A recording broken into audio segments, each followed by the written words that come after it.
OK， 欢迎来到搞基所，我是小白。今天在我手上的是华为的 Nova 14 Ultra， 目前它被誉为是最值得买的一代 Nova。那前几天我们针对它的双微星通信出了一期详细的户外测评结果发现确实是有点东西的。那除了这点之外，它的日常使用体验，包括 Nova 一直以来追求的影像能力又怎么样呢？那今天我们就来盘一盘它。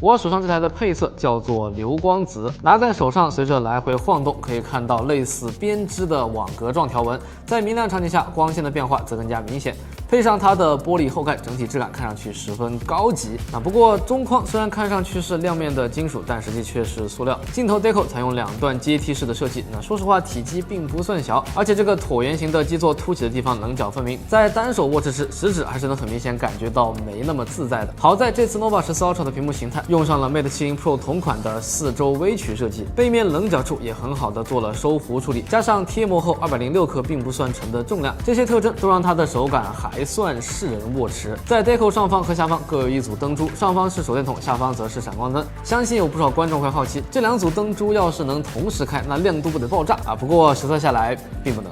OK， 那外观这块就先带各位看到这里颜值评分从1到5，欢迎各位把你的看法打在弹幕上。这次 Nova 14 Ultra 的配置跟以往的 Nova 系列比起来，在产品力上还是有不小提升的。SoC 是华为最新的麒麟8020 1.5K 的屏幕 IP6869级别的防尘防水 X 轴先进马达，双屏 GPS 加4屏北斗，就华为在信号这块还是非常令人放心的。指纹依旧是侧边指纹关于这一点，有的人会更喜欢常规的屏下指纹，但有的朋友则会觉得比起位置极其靠下的屏下短焦，像这种侧边指纹用起来会更加顺手一些，不知道你是怎么觉得的呢？美中不足的是，作为主打影像的手机，接口的带宽还是 USB 2.0， 导照片、导视频素材的时候会稍微慢一些。电池容量为5500毫安时，这个容量放到今天来看并不算大，但在华为系的机子里面算是比较靠上的了。这次 Nova 14 Ultra 最主要的亮点还是在影像模组上，后置主长广3摄均是 RYYB 的色彩模式，常温的主摄和长焦都是5000万像素，并且主摄还支持10档的可变光圈，有效控制进光量和景深程度。那值得一提的是，这次 Nova 14的 Pro 和 Ultra 的版本都配备了 Mate 70 Pro 加同款的红枫原色摄像头，在拍摄照片时能更好的控制色彩。那前置也不含糊，和上一代一样是双摄的配置，不过主要的那颗广角变成了5000万像素，另外那颗则是800万的特写镜头。当然光看纸面参数也没什么意义，是骡子是马，那还得拉出来溜溜才知道。那首先我们来看主摄，无论是原生的24毫米还是预设的50毫米的焦段下，照片的解析力都非常能打，画面中心和边缘的纹理都很清晰。在一些光比较大的场景下，手机对于光影的处理也都恰到好处。因为这颗红枫原色摄像头 Nova 14 Ultra 的色彩是真的非常舒服，就比如这张蓝天白云和青色的海交相辉映，让人感到十分的心旷神怡呀。还有这张室内的彩色画板，基本上就相当于是肉眼见到的颜色。那接下来这张，即便是在如此死亡的场景下，画面中的一层一层的色彩也不会显得很脏，橙色和红色的处理都很到位。那这次咱们真是用它拍了不少好看的照片，各位可以简单欣赏一下。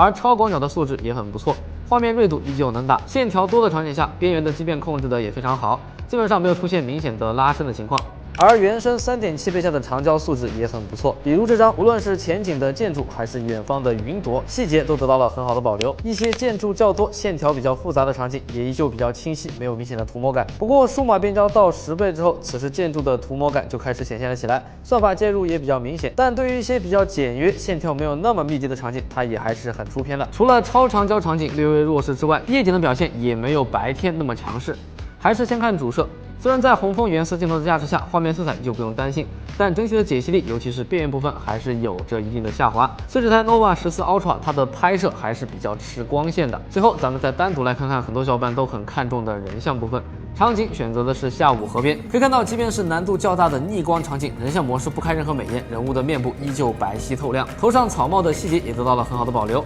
包括辫子尾部的发丝也都清晰可见，长焦人像出片的概率还是比较高的。不过主摄用50拍全身大景点的照片，人物面部的清晰度就有一些下降了。所以大家平时在用它拍人像的时候，可以尝试多用长焦来拍一些特写画面。总的来说，这台 Nova 14 Ultra 的影像部分，在光线充足的场景下，画面的呈现效果非常好。由于单狭原彩镜头的存在，色彩表现也十分亮眼。唯一美中不足的就是夜景的表现稍弱，那期待后续系统更新能有所突破啊！就不知道各位观众老爷们对它的影像能力是否满意呢？欢迎各位光学界的大佬开小号发表一下看法。关于这颗麒麟8020的游戏性能方面，由于众所周知的原因，原生鸿蒙目前支持的游戏并不多，所以这次咱们就简单测2个主流游戏中比较火的《王者荣耀》和《和平精英》。王者支持120帧，并且一把下来也能顶满这个帧数运行，功耗也非常低，只有3.19瓦，机身最高温度不过35.5度啊！说实话，这个表现还是带给了我一些惊喜的。而在第2款《和平精英》当中，2台手机都是最高支持到90帧，有点可惜。好在实测单人海岛开一把排位也还是可以做到一条直线，